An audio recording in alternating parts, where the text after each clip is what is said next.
one of the most oddest interview segments on Raw and multiple possible editing issues in WCW. Ladies and gentlemen, this is Dropkicks and Attractions.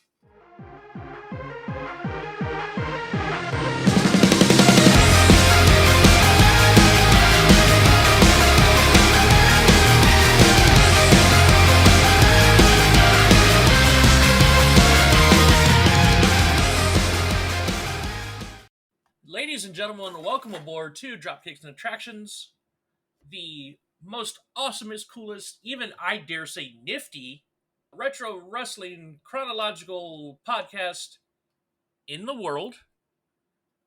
By the way, speaking of the world, thank you very much. I am, of course, Xander Invictus, joined by my co-host, Big Bach.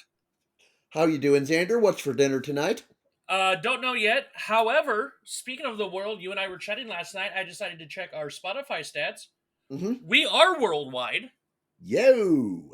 And apparently most people, by about 85%, 86% of the people use their Alexa. So, Alexa, play us louder.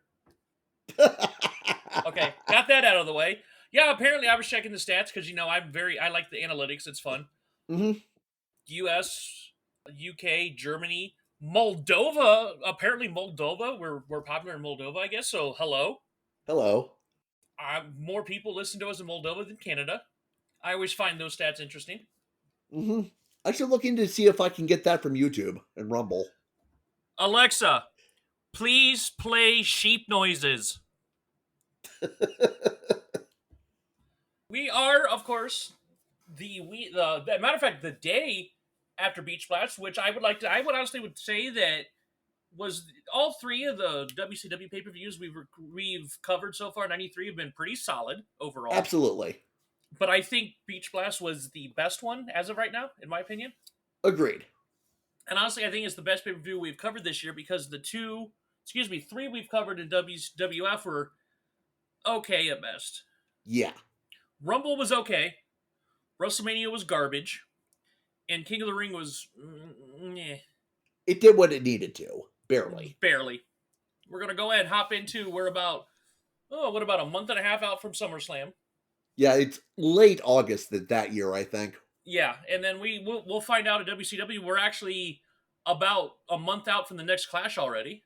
Those come about 4 times a year, I think you've said? Yeah, they were roughly 3 to 4 times a year. And we still got about a good 3 or 4 years. No, about 4 more years of it. I think they stopped in 97. Okay. Because basically when Thunder became a thing, when WCW started, Thunder. That was their Thursday show, right? Yeah, it was the Thursday show, but that kind of negated the use of why do we need Clash of the Champions when we have our second show? Gotcha. So, but yeah, we are going to hop into Monday Night Raw of... Oh, by the way, forgot, what are you drinking tonight? Today I'm back to Diet Mountain Dew. All right, I bet you can guess what I'm drinking. Some kind of C4? Yep, and it's actually the Popsicle brand Cherry. How is it? It actually doesn't taste like an energy drink. It actually it does taste like an energy drink. If you drink enough of them, you can tell. It actually does taste like a melted popsicle. Cool. It actually has that syrupy taste of a melted popsicle. Nifty.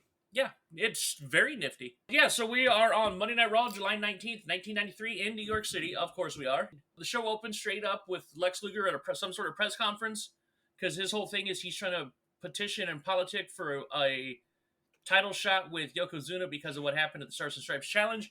And we get to see for the first time on Raw, the Lex Express. I saw a teeny tiny bit of wrestling around this time. I don't remember this.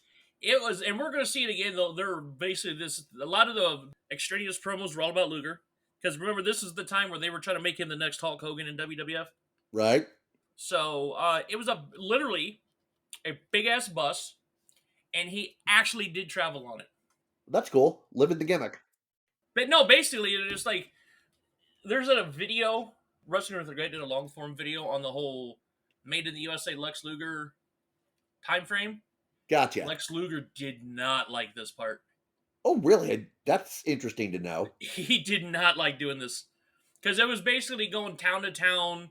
It was like politics, going town to town, shaking babies, shaking hands, kissing babies. We're not shaking babies. Got my words mixed up. horrendously. It happens. But yeah, no, Lex did not like this, the whole bus part. Gotcha. So we open with the live part of the show with Vince, Bobby, and Randy going over the show, like once again, like we always do. Hmm. And we're getting into a title match right off the bat. Apparently, I wrote Marty Jannetty with Diesel versus Marty Jannetty for the Intercontinental title. Sounds like you need to take your notes better. Yep. But no, it's HBK versus Marty Jannetty for the Intercontinental title. Diesel's with him. And you know what? We've seen two matches between Shawn and Marty so far this year. And I know there was at least one more because Shawn beat Marty for the title in a non-televised house show. Hmm. And I'm honestly, this is the best one they've had, and the other two were actually really good too. I enjoyed the other two. This was by far the best one. Yeah, this was a very good match, and we haven't seen Diesel in a little bit, and he's fucking huge. This just hammered that home. Yeah, like Kevin Nash. Well, Shawn Michaels, I think was a good 6', 6'1". I think Marty Jannetty might have been about a 5'10". So they were about the same height. Diesel is about a good foot taller than Marty. Like I said, we haven't seen Diesel for a little bit, and just kind of drive it home how big he is next to the others. Well, we've seen it. We've seen it ever since he debuted in June. He's been coming out with Shawn. We've only seen Shawn a couple times, Right. so we haven't seen a lot of Diesel. But yeah, he's massive, and I like that. Not everywhere. They talk about this psychology-wise. Not every match has to start with the slow chain wrestling, feeling each other out. This was going to be a fight. That you got the history with them as the Rockers, Shawn turning heel on him, all the matches they've had. This match started hot because there was a lot of bad blood, so we're going to fight. Yeah, Shawn went right at it with a sucker punch as the bell rang. Yeah, and Marty Jannetty's like, oh, bet, son. Or as the kids say, no cap, dog. Ha! No, this was awesome. Match got me hyped. You say, yeah, Randy Savage joked 45 seconds in, greatest match, one of the greatest matches I've ever seen. Like, wow. Yeah. No, this was a hot start. This was like, there was no give or take from either one. No quarter, how they like to say, no quarter given. There was some decent chaining, not a lot, but enough to make me enjoy it some more. Yeah, but I mean, I was not expecting chaining with this at all. This was a fight. Absolutely. This did not start slow and gradually build up. It started fast, then built up. And I'm honestly surprised how short this match was because as quickly back and forth, Marty suckered Shawn in with a DDT and won the freaking title. That only took 5 minutes and 9 seconds. Like, that was really surprising. Yeah, like I was I'm not expecting, 15, 20-minute matches with these guys every time, but yeah, so we go to commercial, we come back, and the match is still going. Right. Shawn had gotten his foot on the ropes, and Diesel brought that to the ref's attention. So the match is restarting as we come back from the commercial. Okay, so, and then I noticed this. I know you didn't notice this. I know for a fact you didn't notice this. At one point, Marty had Shawn in a sleeper hold, and I believe it was Randy that said, "Good night, Irene." No, I don't think I got that. What it was, and I picked this up because once again, I've been watching wrestling for going on 40 years. Right. There was a wrestler named Adrian Adonis, and he used to have like this leather biker gimmick, and he had a weight issue, and for punishment, they gave him a very flowery, effeminate gimmick. Like he had the lipstick and the eyeshadow, and he came prancing around with scarves, and for lack of a better term, he was very effeminate. Okay. And that was his punishment. He was very garish. Like he had lavender trunks and everything. And his finisher was a sleeper hold. And it was called What was it called? Good Night, Irene. Ah. I don't know if that was meant to do that on purpose, but I caught it.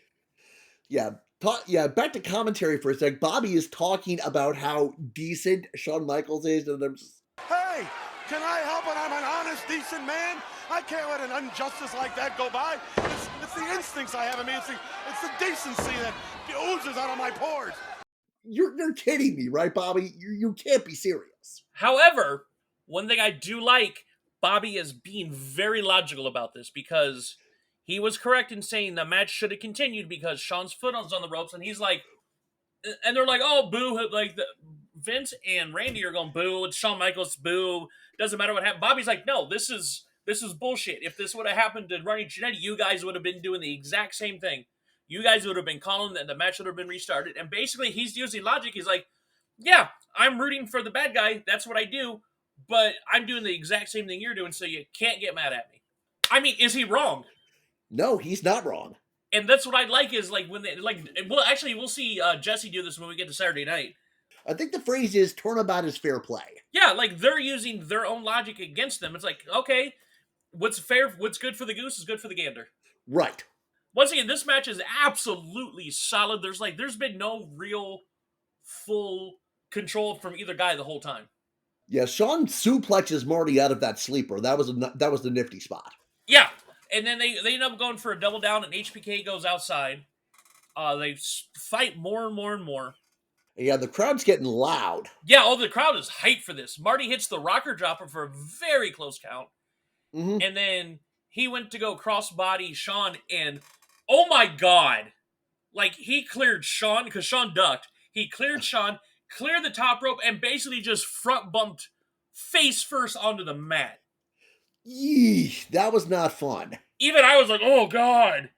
So, while HBK is distracting the ref, Diesel rolls Marty in, and Sean covers him for the win. That was another 8 minutes and 59 seconds for a total time of 14 minutes 8. Yeah, and like this, we know, like you'll see that matches say 20 minutes. We're not counting commercial time because we don't know how long the commercial breaks were. Yeah, and one thing I noted here, Diesel barely did anything here, but that gives more credence to what Sean can do. Yeah, like that's his heavy. He's there for when he needs to. And I'm saying this right now, Marty Jannetty, right now in mid-July, has possible in the running for 2 possible matches of the year in WWF, both on Raw. Right. The other one was that the 2 out of 3 falls against Doink, right? Yeah, that, because this match was amazing. Yeah, this was a great match. I hate to say this is already match of the night for Raw because the rest were enhancement matches. Yeah, this is my match of the show for Raw as well. Yeah, like it was absolutely fantastic. Yeah. Honestly, this could have been on a pay-per-view, and I would have been happy with it. That's high praise. Like, this is when you say pay-per-view quality. Right. Like, somehow, Marty Jannetty could possibly be the MVP of 93 so far this year. You know what? I think I'm going to agree with you on that. Yeah, I mean, we still got plenty of wrestling to go yet, but, I mean, he's got to be at least the mid-year, in the running for mid-year MVP. Well, we're about halfway through the year, so... So we go back to commercial. We go to commercial. We come back. Vince is in the ring with Money Inc. Basically, Vince is giving him shade about them losing the tag titles to the Steiners. Uh-huh. And Ted says that they are getting the rematch on Superstars this weekend. Mm-hmm. And then Ted calls out Razor Ramon, who comes out and immediately talks shit about Razor and says that, we can get you a job as a servant, washing our toilets, shining our shoes. Yeah. IRS says you can shine my car for me. And he calls him, what do you call him? Money Mang and Tax Mang. Yeah, this whole segment was great. Yeah, this is basically Razor Ramon's face turn. Because there's like, Ted's like, you know what? I'm better than you. I'm going to call out the 1, 2, 3 kid, and I'm going to beat his ass better than you could. Because I can beat him and you can't. And Razor doesn't like this, and Ted offers him money because, everybody's got a price. Right. And then they go to attack him. Razor easily takes him out. And basically, this is what it's like. We're setting up the Razor. Remember when I said watch because we're going to slowly set up the Razor Ramon face turn a while back? Yeah, I remember you said that. Ta-da! Yeah, here's where it starts to pay off. Right here it is. So we get our first appearance on Raw. They've already made their debuts like on Superstars and the other shows. We're getting Men on a Mission, y'all. We're getting Mom. Vince keeps calling them Mom. And they are Mo and Mabel. That is all I know because that is all they told us. And then Oscar is their rapper. So we got Mabel, we got Mo, and we got Oscar. This is, if you want to talk about the most generic, like, this is 93. We're starting to get the gangsta area rap. We're starting to get, like, I think NWA, hold on, while we're talking about this, I need to figure out what year NWA started. But yeah, so they're coming to the ring, and it's the most, if you talk, basically, if your mom in 93 wanted to write a rap. Completely generic, like nothing distinguishing. I think, did they even say, we're men on a mission and we're here to say? I think they did. Let's put it this way. NWA, Ice Cube, Dr. Dre, Eazy-E. By the way, I love them. Uh-huh. Their first run before they broke up, 87 to 91. NWA had already broken up for the first time at this point. Straight Outta Compton was 88. Straight Outta Compton was 88. You know, the famous Straight Outta Compton CD?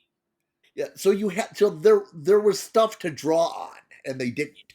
Like, I don't expect them to come out straight up with the friggin' Raiders caps and the jeans and the friggin' Straight Outta Compton, crazy motherfucker named Ice Cube. You know what I'm saying? In other words that I'm not allowed to say. Right. Like, you know, Straight Outta Compton, Fuck the Police. Those were all already out in 88. I was 6. Uh-huh.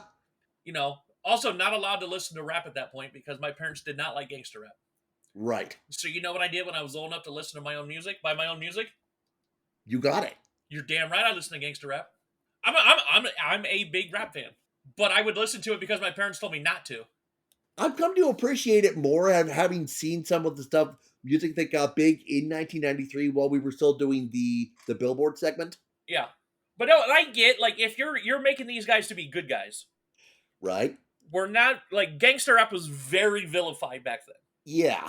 You know, because by 93, wait, hold a year. While I'm talking about this, while we're going on the hip hop, because you and I are the most whitest people we know. We're definitely hip hop heads.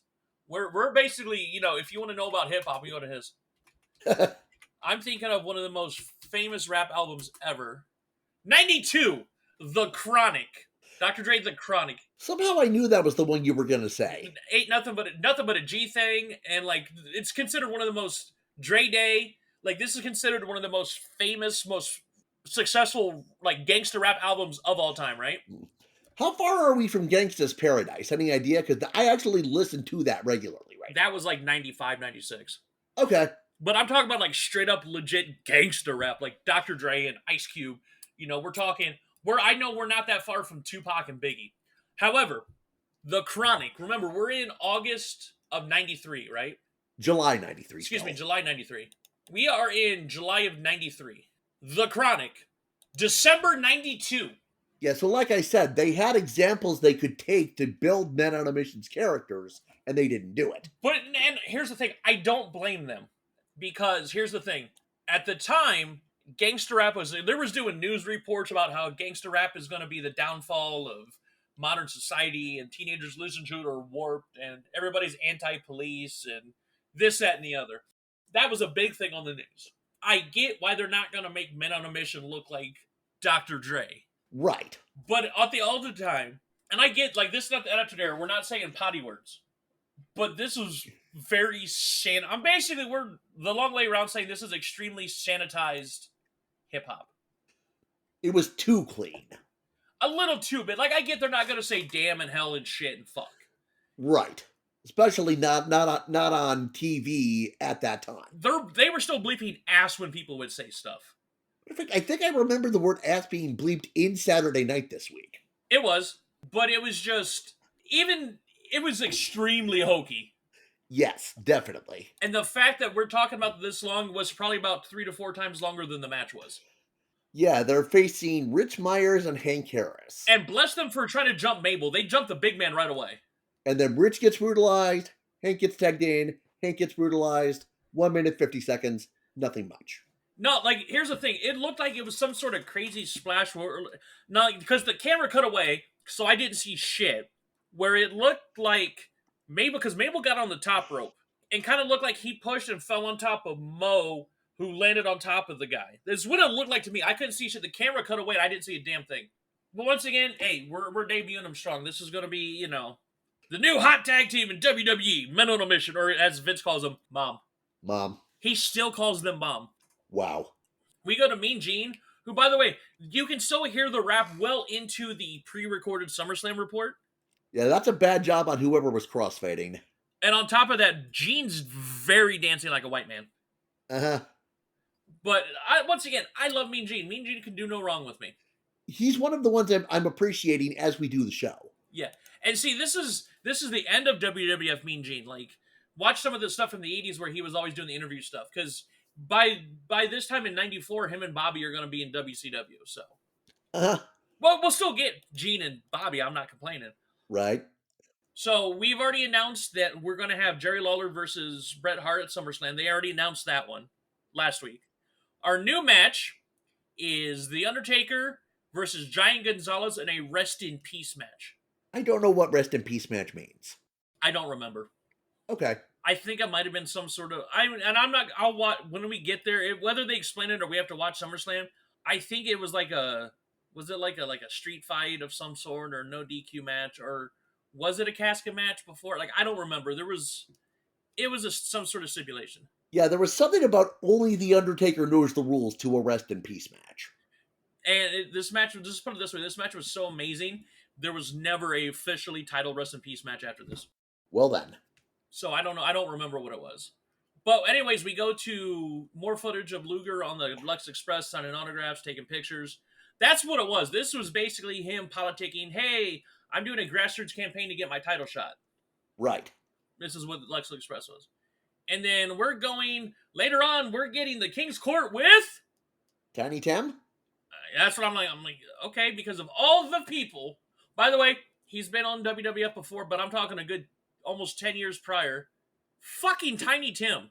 Yeah, I had no idea who that guy with the ukulele was until the King's Court segment. And then it triggered, didn't it?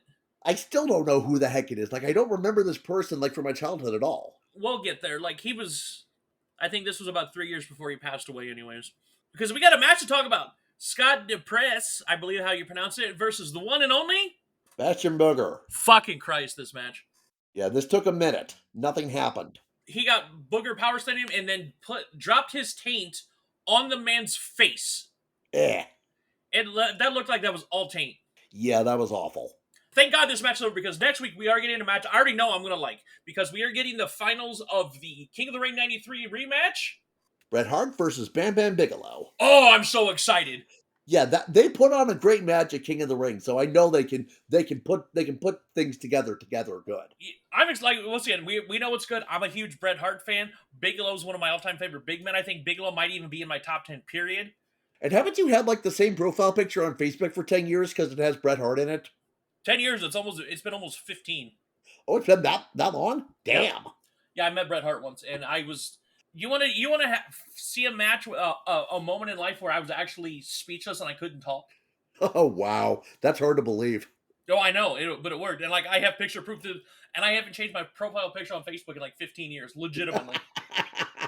Speaking of Jerry Lawler, here comes the King's Court, and out comes fucking Tiny Tim. For those that don't know Tiny Tim. Oh, tiptoe through the window, by the window, that is where I'll be. Come tiptoe through the tulips with me. This is what he's known for. That's honestly all he's known for. I don't like to speak ill of the dead. Like, he's a one-hit wonder. But Tiny Tim, like, he actually did a horror movie, too, where he was the killer. It was really weird. Huh. And he wore clown makeup. It was strange.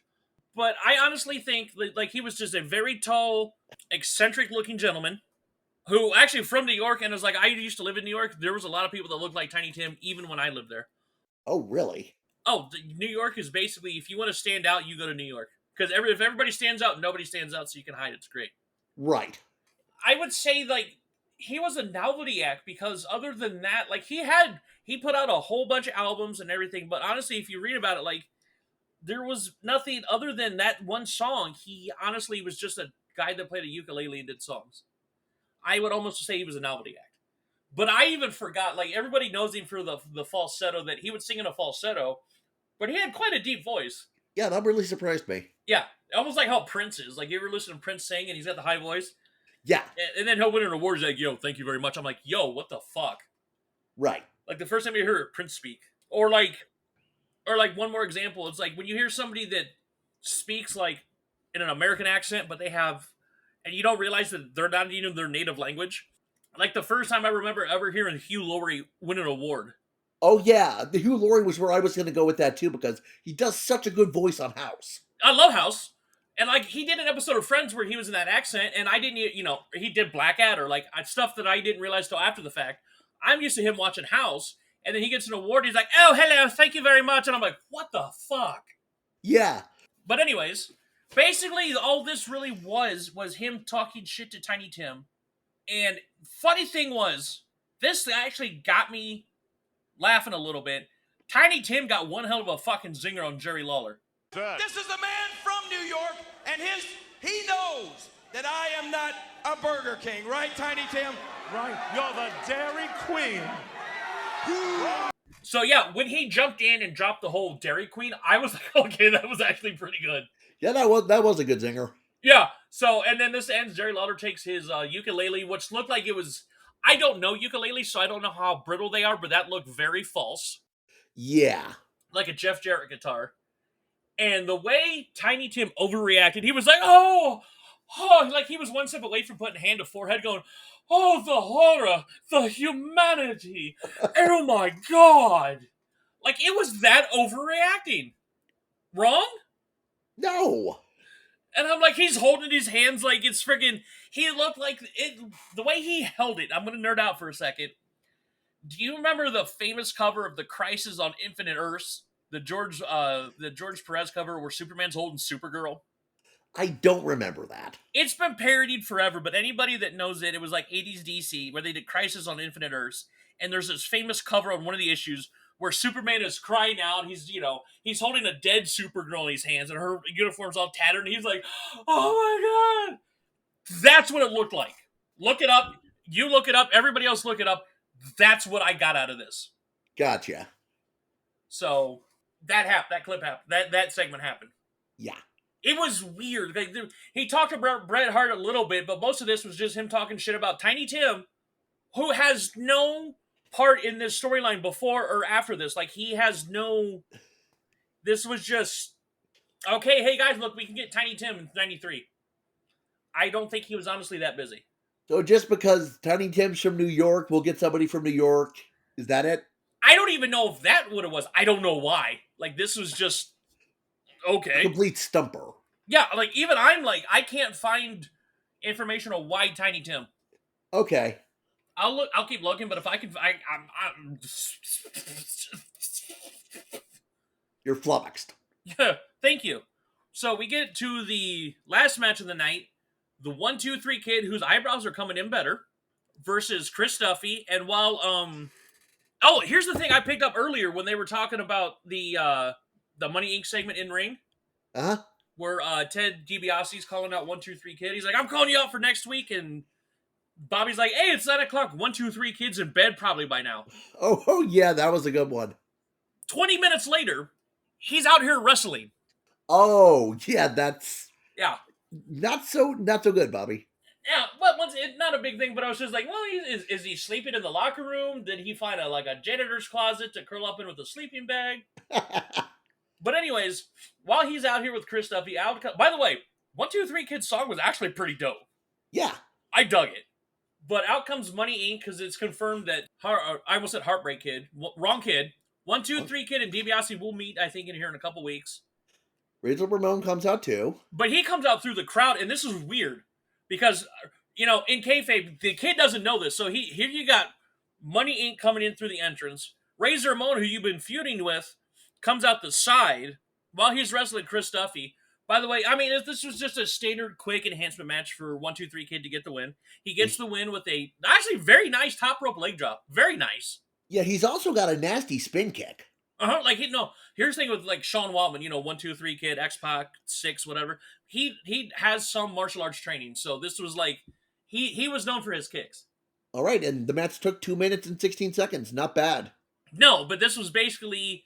you got Razor on one side, Money Inc. on the other, Kid in the middle. And obviously, Kid did a smart thing. He goes, okay, I can't go through that way because Money Inc.'s there. I can't go around this corner because Razor Ramon's right there. Fuck it, I'm going through the crowd on the other side. Right. And basically, that's the end of the show. And you know what? This was a Bash of Booger aside, damn good show. Absolutely solid. This was one of the better ones in recent weeks. We had a damn good title match. Men on the Mission debut. Tiny Tim? Because sure, why not? So we go up to the WCW Saturday night. It is July 24th, 1993. The show opens right after the intro. By the way, we finally got one that's on Peacock, guys. See, yeah, it's been about a month. About a month's worth of shows. Basically the whole build up to Beach Blast is not on the network, or is not on Peacock. Okay. We'll see what Netflix does. Yeah, shout out again to Not That Tom Green for his archival footage. Yes. The show does open with Tony right next to ringside to Dustin Rhodes. Tony announces that the next Clash, Clash 24, is going to be on August 18th. If you know, you know, because this has probably the most famous Flair for the Gold segment of all time. Ooh. This is this is so infamous. Most people outside of wrestling know about this shit. It's fantastic. And then we find out that Dustin is facing at the Clash with a mystery partner fighting Rick Rude and the Equalizer. You know, the guy that debuted with Paul Orndorff, who is now apparently buddies with Rick Rude for no discernible reason. Yeah, I don't know why I want to say this. I have no reason to think this, but I feel like Dustin's mystery partner is going to be Cactus Jack. We'll see. We will indeed. I know, but I looked it up while I was taking notes. But we will see. Our opening contest is the Cole Twins versus Bobby Eaton and Chris Benoit. And I know we talked about this the very, very, very, very, very first episode of DNA. I need to, because we've had, our 27 7-month breaks. Right. I'm going to go ahead and reiterate this. We know what Chris Benoit did. It was horrible. Yeah, we don't need to go on how deep it is. However, because this is a chronological / historical podcast. Yeah, we can't just not talk about him. Yeah, like, we're not going to talk about what happened then. We're only going to be talking about his matches and what we see on the TV. Like, we're going to judge him on the quality of the matches for the show. We're not going to get into it. Yes. Because we basically feel the same as everybody else. So, agreed. So, yes, Bobby Eaton and Jesse, once again, the heel colors come in good point. So, out come the Cole Twins, who, by the way, if you don't remember, a long time ago, on part 2 of our seasons, when we did the 7 months, I said that the Cole Twins are coming out to the theme song that reminds me of, their entrance theme reminds me of the theme song to Perfect Strangers, the sitcom on TGIF, and by the way, I looked it up, I was right. Okay. They come out, one in a blue hat and one in a red hat. And Tony's like, oh, well, such and such is the blue hat, such and such is the red hat. Okay, cool. Soon as they get in the ring to take the hats off, Jesse's like, well, which one is it now, Tony? And Jesse's like, well, that one and that one. Well, which one? I was like, well, Tony's basically like, it's your job to figure it out. My bad. Like, that was a solid gag. Yeah, he's like, well, it's your job to know this shit, Jesse. So basically, I honestly like the double team moves that the Cole Twins were doing early on. Mm-hmm. And I'm just going to go ahead and straight say it now. Bobby Eaton's one of the most underrated wrestlers ever. Like, he was in the Midnight Express, considered one of the greatest tag teams of that era. He was in the Dangerous Alliance. He was tag teams with Arn. He was a very solid, very good singles wrestler. Mm-hmm. Wait till he does stuff when he teams up with Regal. You're going to enjoy that. Looking forward to it. It's funny. Yeah, we get some good chaining. We get some Fast and Furious. Good mix of action in this match. Yeah, and there was a moment where, and I like this because it's a good heel tactic. Benoit had one of the Coles in the sharpshooter. Uh-huh. And I'm calling it the sharpshooter because it's Canadian. And you know how it is. Every Canadian wrestler knows how to do the sharpshooter. That's the job. Right. And if you're Canadian and you're trained in the Heart Dungeon, you know how to do the sharpshooter. That's just how it is, apparently. Was that where Benoit was trained? Actually, he did train at the Heart Dungeon. Did not know that. Mm-hmm. Same place that Pillman trained. Gotcha. There was a moment where Benoit had one of the Coles in a sharpshooter. And Bobby came in and put his feet on Benoit and pushed. Because he's trying to pull the leverage so Benoit can pull even farther back. And I like that. Yeah, that was good. So we get a little bit on another point towards the end of the match where Bobby had one of the Coles down in like some kind of pin move, and Benoit had put his feet on Bobby to kind of hold the other guy down for a pin, but the Cole kicked out, and then the bad guys got all a little bit of a clusterfuck, and then the Coles were able to roll. And I thought it was like a cool like little flip, sunset flip. I liked it. Yeah. And the Cole Twins going to win. Yep, 5 minutes, 24 seconds. Solid opening. It was solid. And then out comes Tony ringside with the Coles, and they don't even get to talk about themselves or, hey, we got these string of wins we're going up for other teams. No, they're talking about that they know who Dustin Rhodes' mystery partner is. Yeah, that's all they do. Put over the mystery partner. Yeah, they don't get a chance to put over themselves. They're going to put over the mystery partner, who apparently, as we figure out throughout the show, because this is a running thing, Dustin Rhodes and the Coles are apparently the only people that know. Why the Coles? Yeah, I was just going to say, out of everybody, why the Coles? Yeah, that made no sense to me. So, yeah. Speaking of Dustin, out he comes again. He's wrestling Tom Burton. Mm-hmm. Not Jack Burton. That's Big Trouble in Little China. Right. That was Kurt Russell in Big Trouble in Little China. Gotcha. Jack Burton. By the way, freaking love that movie. You would enjoy that. Honestly, look that up. You would enjoy that movie. I have seen it. You lent me the DVD when we lived together. Yeah, it's.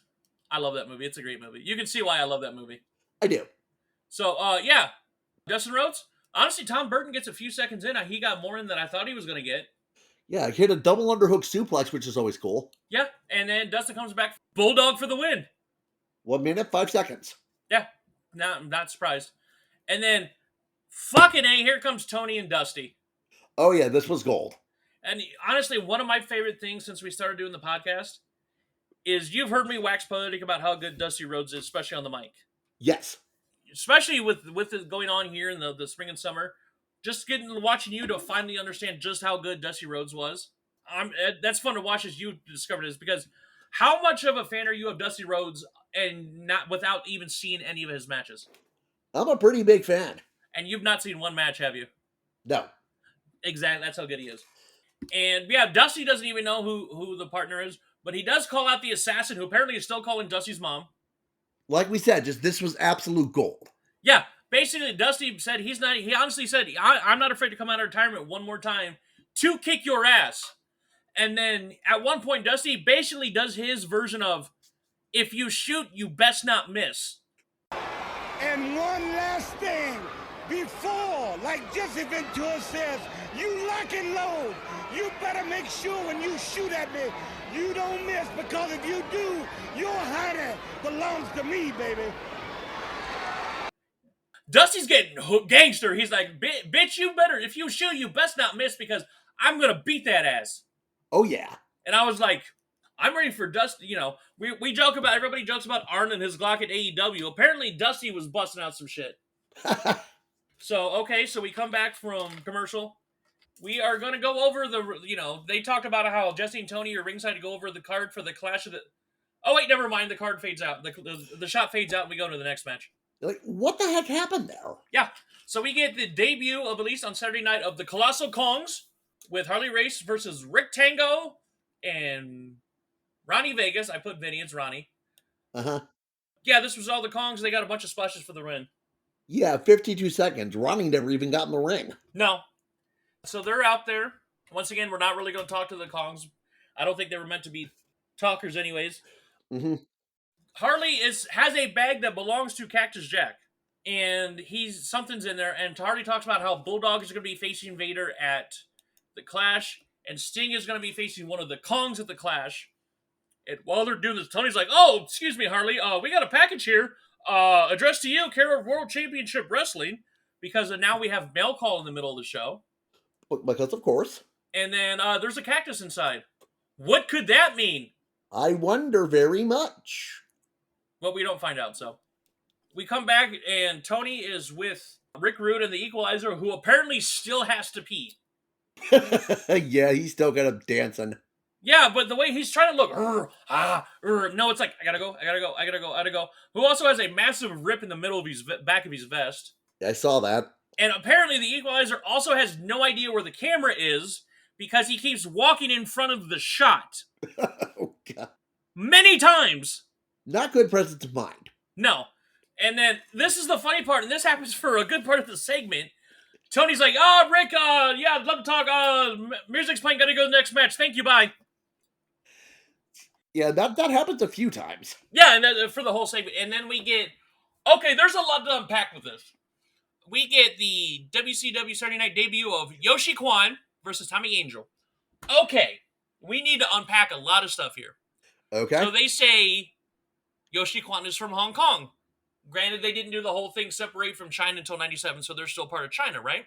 Right. Or was it the other way around, or they became a part of China in 97? I do not know. Well, it's one of those. So basically, Hong Kong, you think China, right? Right. Yoshi is not Chinese. Yoshi is... I think it's Japanese. Exactly. So the original idea, his name was originally Yo-Chi Kwan, which is Chinese. Right.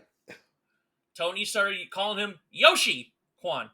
So they decided to say, fuck it, we're going with it. Your name's now Yoshi.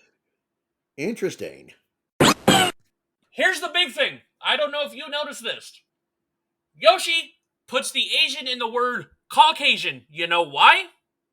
Yoshi Kwan's not Asian, my dude. Oh, jeez. Yoshi Kwan's a white guy. Oh, God. Yeah. No, I did not pick up on that. Look at it again. Yoshi Kwan doesn't even have the traditional, I guess, for lack of a better term, traditionally Asian eyes. Yoshi Kwan was a white dude. Yeah. His name was Chris Champion, who he was a wrestler, and he did have martial arts experience. But Chris Champion was a white. He's white as you and I. Oh my gosh. That was all makeup in the face. Wow. But here's the cool thing: like, I liked his style, like the kicks and the throws and everything. I thought he had a cool style wrestling. Yeah, definitely. And even while we're going through this match, and like I said, he's fighting Tommy Angel.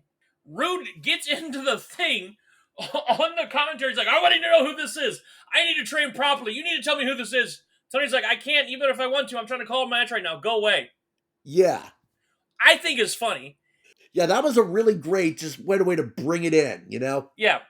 So Yoshi Kwan, actually, he wins with a nerve hold. I thought looked really cool because usually when you win with the nerve hold, they do the guy sitting down, the other guy clamps down on his neck. That's the only nerve hold you really see, right? Gotcha. Right, that's what I'm saying. Like, when you see somebody do a nerve hold, that's all you really see, right? Yeah. I'm going to clamp down on your neck. So what he does is he takes the arm, with palm facing Yoshi Kwan's face, puts the arm behind him, reaches around back, and then clamps it in. Like, he had like an arm hold the arm straight while he clamped it in, and then brought the guy down. I thought it looked cool. It definitely did. So, and yeah, he wins with the nerve hold. Yeah, that was 2 minutes, 15 seconds. Decent debut. Yeah, and then Jesse kept calling it, thought it looked like the Vulcan nerve hold. Not so much. But yeah, Yoshi Kwan, he puts the Asian in Caucasian. Oh. All right. And by the way, Rick Rude is still ringside, wanting to know who the mystery partner is. And goddamn, can we get friggin' the Equalizer a toilet, please? I know, right? Looks like he's about to wet himself. Yeah! He's been holding it in for a week! Okay, so Jesse is with Ricky Steamboat, and basically Jesse calls him old, and Ricky's like, bitch, I'm in better shape than you are. And how he is going after Orndorff in the TV title at the Clash. The qualification rule waived, thank God. I hope so. I don't know if they said that or not, but I hope it is. I heard them say that. Okay. So we get into our main event, the 6-man tag of, if you want to play a wrestling game and you want to hit random 6 times on a game, you're not going to get a match any more random than this. Definitely not. Steven Regal, Max Payne, and Big Sky, who we haven't seen in near 2 months, at least on Saturday night, versus Johnny B. Bad, 2 Cold Scorpio, and Tom Zank. And we talked about this the one time they had the couple times that Big Sky was there with Vinny Vegas. Big Sky is Tyler Mane, who people will know from the original trilogy of the X-Men movies as Sabretooth. He was the original live-action Sabretooth. Cool. And he was also, for horror fans, he was Michael Myers in the Rob Zombie Halloween duology. Cool. Yeah, so he does a lot of, he's been in a lot of stuff as like in action movie, like action horror movies. He's always, hey, if we need a big guy with muscles, here's Tyler Mane. Gotcha. And apparently, according to Jesse, we're gearing into election season here in the U.S. Apparently, the state of Euphoria has 14 electoral votes. Yeah, that was a good one. I was not aware of that. And by the way, Scorpio and Regal are fucking money. Oh, yeah. That part where it was just them two going at it. And then on top of that, we're getting Scorpio and Regal at the Clash.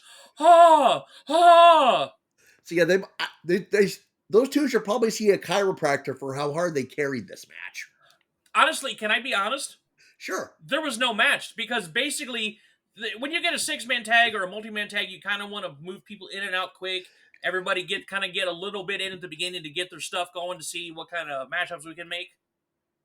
By the time they did that, the match is over. Yeah. Johnny's able to roll Max up for a 3 count, and even though this was 6 minutes, 19 seconds, there wasn't a lot that happened. Nothing happened. And I'm not saying, like I said, we got Regal. We got Max Payne, who apparently I found out went to the New Japan Dojo, who's a New Japan Dojo graduate. You got Johnny B. Bad. You got 2 Cold Scorpio. Tom Zank, I think Tom Zank's slightly underrated.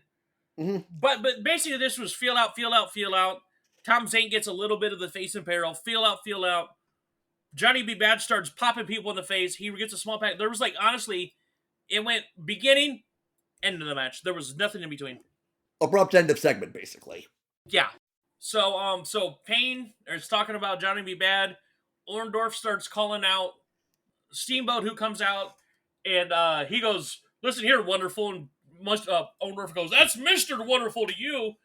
And then this is the part. This was actually kind of funny because Steamboat says, "You know what? How about this? If you win at Clash of Champions, I'll call you Mr. Wonderful. But if not, if I win, I'm going to call you Paula." Pulls out the friggin' pennant and basically is like, "Woo, woo, woo, woo, woo, woo," running back and forth. "Oh, you can't catch me, Paula, Paula, Paula. Woo, woo, woo, woo, woo, woo, woo." Love it. And that's how the show ends. Yeah, that was underwhelming compared to Raw, but considering Raw was one of its best showings this year. But to be honestly, with Saturday night was good. Saturday night wasn't bad. However, there's not a match I would pick for match of the night. I agree. None of them did much. No. So it's easy to say match of the show was friggin' the IC title match because it was just an amazing match overall. Absolutely. Yeah. That is Dropkicks and Attractions for this week. We are about a month and a half out to SummerSlam. We're about a month out from Clash of the Champions with one of the most iconic WrestleCrap moments of all time. By the way, it was live on TV when it happened. Oh, wow. Because it was Clash. All right. Once again, thank you, everybody, especially our fans there in Moldova. Not Estonia, Moldova. All over the world. Yeah, I was surprised, too. But thank you, everybody, that's watching us on... Matter of fact, while we go ahead and plug on all the different podcast sites and video sites we're on. Bach. We're on YouTube and Rumble as far as video goes. We're on, I believe, Apple Pods, Spotify, iHeartRadio. What else we got? Good Pods. Good Pods, yeah. Basically, for the most part, the majority of the bigger podcast sites we're on. Oh, there was one more thing you wanted to bring up. You were talking about that nightclub last week? Oh, yeah! Thank you! We were talking... Matter of fact, by the way, I made the mistake when we were talking about sets. I want to bring this up, a correction I had. Okay. We were talking about sets. And I said SummerSlam 2000 had the set with the taxi in Madison Square Garden. Uh-huh. That was Royal Rumble 2000. Oh, okay. Right here, Rumble pay-per-view. It was still in No Mercy, but that was had the taxi. They actually even had a shot where there was a shot from inside the taxi. It was really cool. Gotcha. Yeah, we were talking about the whole two-step thing when everybody was two-stepping. And I was curious the other day, you and I were talking on the phone, and I started to look it up. Wild Country, I'm talking about when I was there in 2003, 2004, 5, 6, is apparently still open in 2024. Yeah, and when you told me that blew my mind. Because, a lot of times, especially when you got nightclubs that focus on music, they come and go. Like, there's a reason you don't see disco clubs anymore. Right. A lot of times there's clubs that, for whatever reason, they close. They don't last very long. This one is apparently still open 20-some years later. That is just amazing to me. Uh-huh. I was like, oh, son of a bitch. So, once again, that is Dropkicks and Attractions. Sir, where can we find you? I am at Big Boct, BIGBOCT, on pretty much any social you can find. Okay, and I am Zaner Adventures Everywhere, YouTube, Twitch, Twitter, TikTok. If you follow me on TikTok and my YouTube channel right now, we're putting up shorts of my time playing Universe Mode in WWE 2K23. 2K24 is coming out in about a week.